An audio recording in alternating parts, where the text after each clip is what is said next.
In this video, I'll show you how to merge columns in Google Sheets. If this video helps you, please consider subscribing my YouTube channel and liking the video. I have these two columns and I want to merge them, and I want to merge them from this cell. So I'll just select the cell, type equal to sign, and now mention the column. So this is the A column, so I'll type A. And what is the row? So the row number is 2, so I'll just type 2. And then here we need to enter the and in this way, and now here we need to insert the double inverted comma. After this, you need to mention what you want exactly in between these two columns, like it could be space, it could be comma, and it could be any symbol, but I want to add a space between these two columns, so I'll just type space. Now again type double inverted comma, and this time we again have to type and symbol, then mention the second column. So second column is B, so I'll type B, and it is in the second row, so I'll type 2.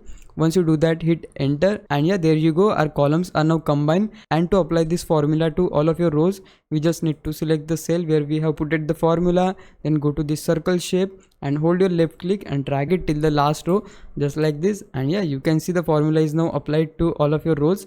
And yeah guys, that's how you can combine columns in Google Sheets. Now if you think I was a big help, can you please subscribe me? If you do, I would really appreciate it. But for now, thanks for watching. Bye bye.